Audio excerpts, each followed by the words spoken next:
Guys good morning স্বাগতম জনাইছোঁ সকলোকে অন্য এটা ভ্লগলৈ আশা কৰিছোঁ আপোনালোক সকলোৱে ভালে আছে এতিয়া মই গৰম পানী বনাই আছোঁ খাওঁ আৰু এঠাইলৈ যাওঁ দেখুৱাই থাকিম আপোনালোককো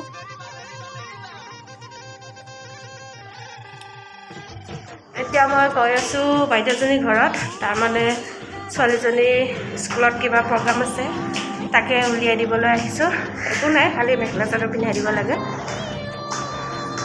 এয়া ওলাই কৰি হৈ গ'ল কি আছে আজি ইউতে যোৱা যোৱা দে ভালকৈ যাবা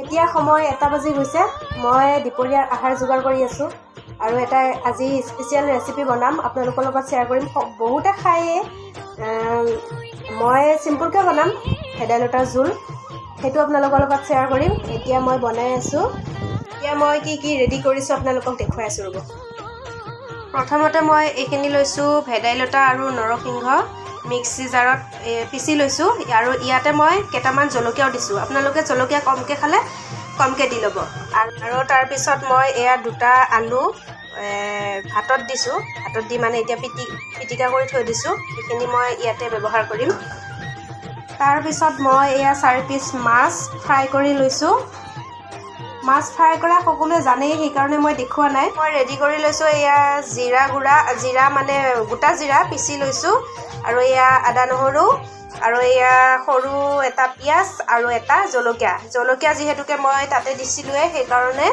ইয়াতে মই একেবাৰে এটাহে লৈছোঁ এতিয়া মই এখন কেৰাহীতে তেল দিছোঁ অলপমান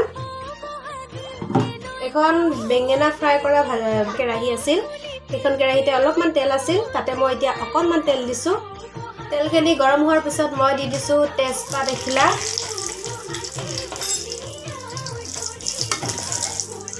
আৰু এতিয়া দিছোঁ মই পিঁয়াজ জলকীয়াখিনি কাটি লোৱা পিঁয়াজ জলকীয়াখিনি এইখিনি অকণমান ভাজি ল'ম এইখিনি ভজা হৈ গৈছে এতিয়া মই ইয়াতে দি দিছোঁ আদা নহৰুখিনি এইখিনিও অকণমান ভাজি ল'ম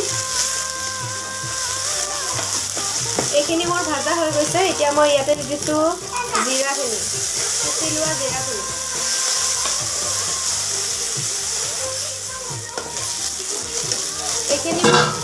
এইখিনি মোৰ ভাজা হৈ গৈছে এতিয়া মই ৰেডি কৰি লোৱা আলু পিটিকাখিনি ইয়াতে দি দিম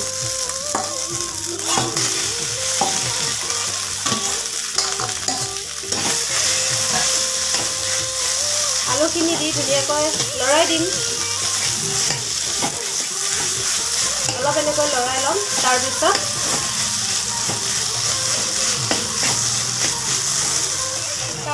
আন্দাজমতে দিছোঁ নিমখ আৰু এতিয়া দিম হালধি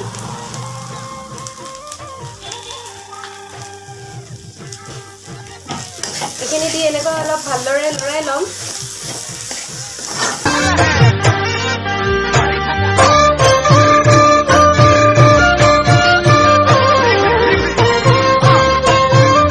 এইখিনি মোৰ ৰেডি কৰা হৈ গৈছে এতিয়া মই এইখিনি দি দিছোঁ ইয়াতে ভেদাইলতাৰ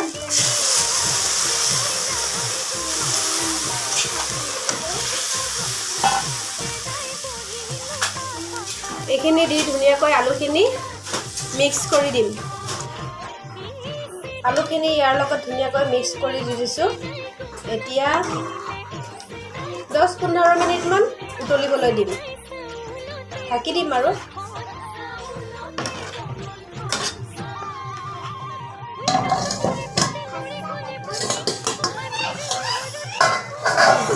এতিয়া মোৰ এইখিনি ধুনীয়াকৈ উতলি গৈছে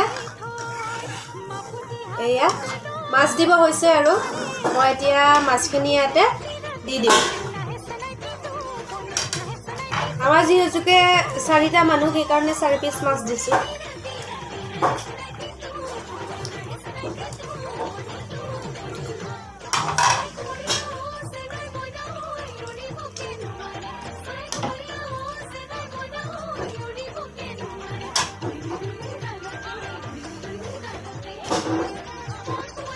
ইয়াতে মই এতিয়া আৰু এটা বস্তু এড কৰিম অকণমান এয়া দেখিছে অকণমান এয়া জালুক অলপ থেতালি লৈছোঁ, গোটা জালুক ইয়াতে দি দিছোঁ।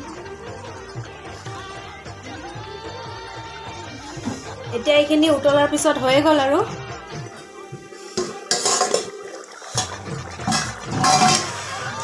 এতিয়া মোৰ এইখিনি হৈয়ে গ'ল, খাব পৰা হৈ গ'ল আৰু মোৰ ভাত পানী হৈ গ'ল। এতিয়া অলপ পিছত খাম আৰু হাজবেণ্ড অহা নাই, হাজবেণ্ডে এনে কৰা নহ'ল। আজি হৈছে উৰুকা, সকলোকে মাঘ বিহুৰ আন্তৰিক শুভেচ্ছা জ্ঞাপন কৰিছোঁ। এতিয়া আমি ৰাতিপুৱাৰ নাস্তা কৰি আছোঁ। এয়া বাবু, ধুনু লুচি খাইছা? লুচিটো কেনেকুৱা হৈছে?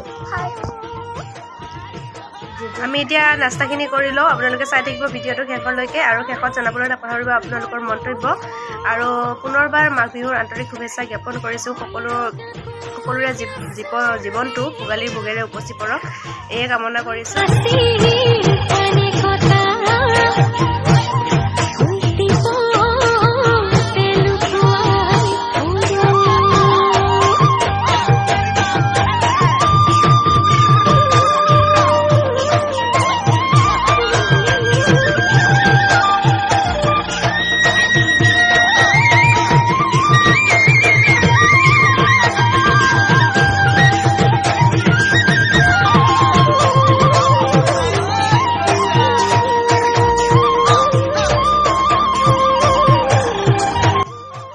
মোৰ নাৰিকল গুচোৱা হৈ গ'ল।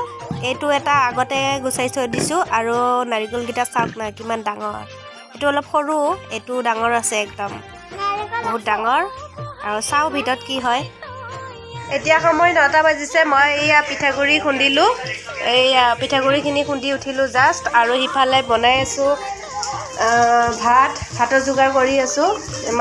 মাছ ফ্ৰাই কৰি আছোঁ, এয়া চিতল মাছ, যিহেতুকে উৰুকাৰ খানা ৰেডি কৰি আছোঁ।